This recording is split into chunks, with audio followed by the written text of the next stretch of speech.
कर्ज मुक्त भारत ये अभियान चलाया गया धार्मिक एकता ट्रस्ट द्वारा। और जो कोरोना काल में जो लोगों को आर्थिक परेशानी हुई, जीएसटी वगैरह, जो तमाम केंद्र सरकार की जो ऐसी नीतियाँ हैं जिससे आम जनमानस पर काफ़ी असर पड़ा है, उसी को लेकर धार्मिक एकता ट्रस्ट द्वारा कर्ज मुक्त भारत अभियान का एक यहाँ आयोजन किया गया जोगेश्वरी पूर्व स्टेशन पर। जो शाहनवाज चौधरी जी से हम जानना चाहेंगे, सर ये जो कर्ज मुक्त भारत का कॉन्सेप्ट है ये क्या है और कैसे आपने लागू करने की मंशा की है? देखिए, ऐसा है, देश की जनता कर्जे की दलदल में फंसती जा रही है और ख़ासकर से व्यापारी वर्ग बहुत परेशान है। छोटे छोटे व्यापार करने वाले लोग, उनके पास लोन हुआ और ख़ासकर से लॉकडाउन के बाद वो कर्जे की दलदल में इतना फंस गए हैं कि वो आज कर्जा नहीं चुका पा रहे हैं। अभी आपने देखा कि बड़े बड़े व्यापारी भी सुसाइड कर रहे हैं। दिल्ली में, नोएडा में एक रेडिसन ब्लू के मालिक थे अमित जैन, उन्होंने सुसाइड कर लिया। 600 करोड़ रुपए का कर्जा था और वही लॉकडाउन के कारण। अब ये रोज़ हर दिन अखबारों में आ रहा है कि व्यापारी सुसाइड कर रहे हैं और वो कर्जा नहीं चुका पा रहे हैं। तो हमने सोचा कि कर्जा मुक्ति अभियान चलाया जाए। जब बड़े बड़े उद्योगपतियों का लाखों करोड़ रुपए का लोन राइट ऑफ हो सकता है, तो आम इंसान का, छोटे व्यापारी का 10, 20, 50 हज़ार, लाख, 2 लाख, 5 लाख, 10 लाख, 50 लाख, 1 करोड़ तक का लोन माफ़ होना चाहिए। जब ये अभियान शुरू किया गया था 4 महीने पहले, तो लग रहा था शायद इतनी समस्या नहीं है, लेकिन अब लग रहा है कि बहुत समस्या है। देश के अलग अलग राज्यों में मैं जा रहा हूँ। अभी मैं मुंबई में हूँ और आज 3 जगह हम लोग मुंबई में रहने वाले हैं। अभी हम जोगेश्वरी पर हैं, इसके बाद हम लोग दादर जाएंगे और शाम को हमारा जुहू चौपाटी पर हमारा कार्यक्रम होने वाला है। उसके बाद हम लोग पुणे के लिए निकलने वाले हैं, फिर नासिक जाएंगे हम लोग, फिर ठाणे में जाएंगे।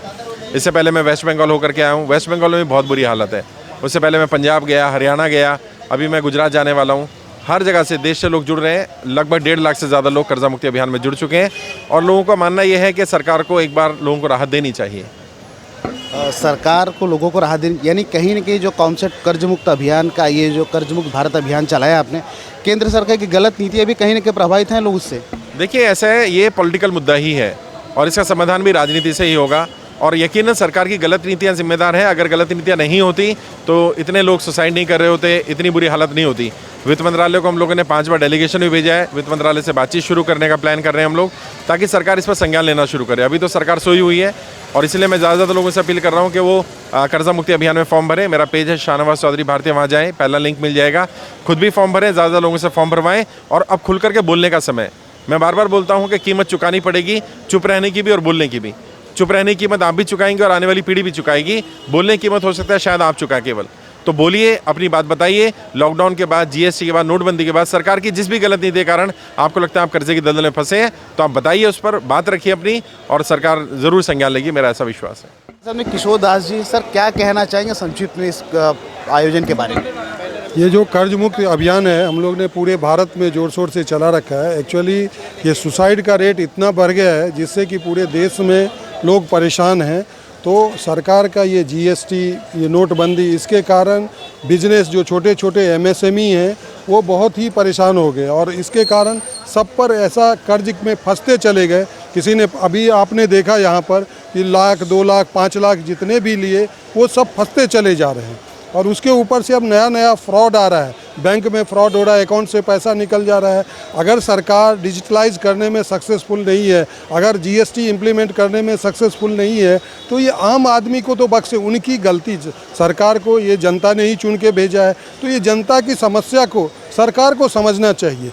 तो इसलिए जनता को आगे आना चाहिए। अगर उनके पास कोई तकलीफ़ है तो हम लोग कार्यकर्ता हैं, हम उनके साथ कदम से कदम मिला के उनकी समस्या सरकार तक पहुंचाने की काम कर रहे हैं। कितनी उम्मीद है कि कितना असर पड़ेगा सरकार पर, सोई हुई सरकार जाग पाएगी? जी, ये बिल्कुल असर पड़ेगा, क्योंकि आज नहीं तो कल सरकार को ये संज्ञान लेना ही पड़ेगा कि आम लोग, आम जनता, किसान हो या कारीगर हो या एक सामान्य व्यापारी हो, जीएसटी के कारण, लॉकडाउन के कारण और नोटबंदी के कारण जो लोग अपना कर्ज वापस नहीं कर पा रहे हैं, इवन इंटरेस्ट भी नहीं वापस कर पा रहे हैं, तो हमारे संस्था द्वारा ये मांग है कि उन्हें 1-2 साल तक के लिए वो न लिया जाए, इंटरेस्ट फ्री रखा जाए, या 10,000 से लेके 1-2 लाख तक का तो कर्ज सरकार माफ़ी कर सकती है। क्योंकि बड़े बड़े व्यापारी, कुछ व्यापारियों का जब 28 लाख करोड़ रुपए माफ़ हो सकता है, तो 1.5-2 करोड़ लोगों का अगर 1-2 करोड़ लाख रुपए माफ़ करना पड़े, हमारी जनता के वोट से वो वहाँ कुर्सी पे बैठे हैं, व्यापारियों के नोट से नहीं बैठे हैं।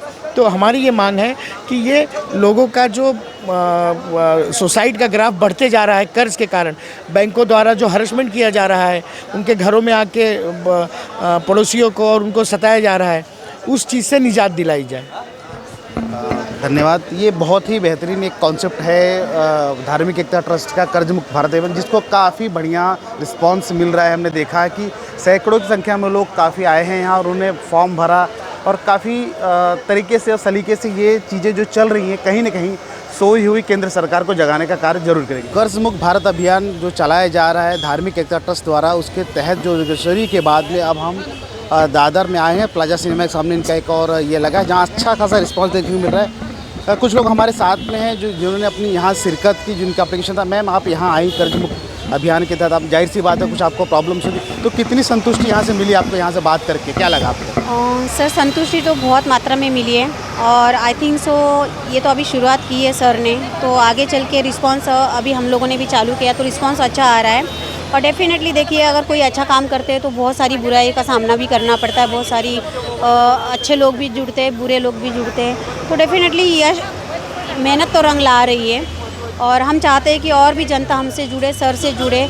और जितने लोग जो आत्महत्या कर रहे हैं या जो भी ये माहौल इस अभी कोविड के बाद चल रहा है, तो उनसे यही तहे दिल से निवेदन है कि आप तो मर रहे हो, बट आपके पीछे जो लोग हैं उनकी हालत देखिएगा। आप तो जा रहे हो, उनसे कोई लेना देना नहीं होता है, बट हार मत मानिए, थोड़ा सा फाइट कीजिए। फाइट होगा तो डेफिनेटली देखिए अच्छाई पे मतलब बुराई पे अच्छाई की जीत होती ही रहेगी। तो ये ना कीजिए, ना किसी को मतलब किसी आत्महत्या मत कीजिए, ना ये ऐसा दिमाग में लाइएगा कि आप ये कर सकते हो। पर यह है कि सबको मिलके साथ लेके चलिए और जिसने भी ये फॉर्म नहीं भरे हैं उनको भी रिक्वेस्ट है कि आप ये फॉर्म भर दीजिए। आज न कल मेहनत ज़रूर रंग लाएगी। हमारे साथ में कुछ और लोग हैं जिनसे हम बात करें। सर, अभी आप ये कर्ज मुक्त भारत अभियान में आप भी जुड़े हैं, आप आए हैं, तो क्या संतुष्टि मिली बात करके? इनसे कैसा लगा? बात करके काफ़ी अच्छा लगा। मतलब एक प्रकार की हेल्प की है इन्होंने कि मतलब एक काफ़ी प्रेशर में थे लोग, तो उन्होंने मतलब थोड़ा बात करके हल्का फील हुआ है कि मतलब हाँ, कुछ उम्मीद जगी है कि लोगों का कर्जा माफ़ हो रहा है, तो ये भी हो सकता है। चलिए, कहीं ना कहीं आपको ये आम जनता ये चाहती है कि कर्जा माफ़ ना भी हो, बट एक लोगों को जो प्रेशर में फंसे हुए हैं, लोग कर्जे में फंसे हुए हैं, उनको मतलब टाइम भी मिल जाएगा ना, तो भी वो भर सकेंगे। तो यहाँ से आपको ऐसे उम्मीद जगी कि नहीं, कुछ ना कुछ अच्छा हो सकता है? जी, बहुत अच्छी बात है। आप भी हैं, आइए आप भी। हमारे साथ में कुछ और लोग, यहाँ जो आपने फॉर्म भरा या जो भी आपको यहाँ से बात करेंगे, कुछ उम्मीद जगी आपको? अच्छा है, ऐसा लगा कि कुछ तो हेल्प मिलेगी। अब बात करने से तो लग रहा है कुछ हेल्प मिलेगी। मतलब आपको उम्मीद जगी कि मतलब ठीक ठाक होगा कि जो परेशान थे हम लोग, लॉकडाउन में मेरा काम धंधा छूट गया, अब पैरालाइज भी हो गया उस टेंशन में मुझे, तो अभी ठीक है। पर अभी वो परेशान किए, तो इनसे बात करके कुछ लग रहा है कुछ सोल्यूशन मिलेगा। आज नहीं तो कल मिलेगा जरूर। हमारे साथ में और भी कुछ लोग हैं। मैम, हमने भी ये भी देखा कि आप भी कर्ज मुक्त भारत अभियान में आई थी, आपको भी कोई तकलीफ है? अच्छा, इनसे बात करके संतुष्टि कुछ लगी, कुछ मतलब उम्मीद जगी? उम्मीद भी जगी और संतुष्टि भी लगा। कुछ तो कुछ हम लोग कर सकते हैं, बहुत कुछ कर सकते हैं, कुछ नहीं बहुत कुछ कर सकते हैं। ये जो, क्योंकि हमने सवेरे से इनका कवरेज कर रहे हैं, काफ़ी दिक्कतों का सामना देखा हमने कि जोगेश्वरी में भी थे कई लोग, तो ये कहीं ना कहीं कर्ज के दलदल में लोग फंसे और काफ़ी तकलीफें, लोग सुसाइड जैसा गंभीर कदम भी उठा ले रहे हैं। तो यहाँ भी देखा, यहाँ भी काफ़ी अच्छा रिस्पांस है। तो आप जैसी महिलाएं भी जब आई हैं तो ऐसा लगता है कि कहीं तकलीफें सबको हैं। तो बात करके इनसे लगा कि अब बहुत कुछ हो, अच्छा हो जाएगा या अच्छा होगा। जब तक जागरूकता नहीं होगी, किसी को पता नहीं है कि किस टाइप से लड़ना है, सर ने वही तो बताया आपको कैसे लड़ना है। आपको लड़ना है तो लड़ना किस टाइप से करना, तो वो सिखाएंगे तो सब कुछ अच्छा ही होगा। यानी आप लड़कर आगे जीतने के आप में हौसला आ चुका है? हारना मंजूर नहीं है, हारना मंजूरी नहीं है, लड़ना है बस, और लड़के जितना ही है। अगर संगठित होंगे, संगठित सर के साथ जुड़ेंगे, तो ऑब्वियसली वो गवर्नमेंट को तो आरबीआई को तो करना ही है। अगर आप हम लोग, क्योंकि हमारे ऊपर ही भारत चलता है, हर एक भारतीय उस पर जॉइंट है, ये हुआ है, तो वो किस्ती भरता है, हर टैक्स भरता है, तो उसको राहत नहीं है। बड़े बड़े लोग, हम लोग को मल्ला नहीं बन सकते, बनना भी नहीं है, लेकिन बड़े बड़े लोगों को आप अगर कर्जा माफ़ कर सकते तो हम छोटे लोगों को क्यों नहीं? आप जात पात पे लड़ने से अच्छा भारतीय जुट के हम काम करेंगे तो अच्छा रहेगा। उससे तो हम लोग लड़ेंगे तो जीतेंगे भी। देखिए कितना हौसला बुलंद है, एक महिला है, उसके बाद भी ये कर्ज मुक्त भारत अभियान बहुत कहीं ना कहीं बहुत अच्छे लेवल पे चल रहा है।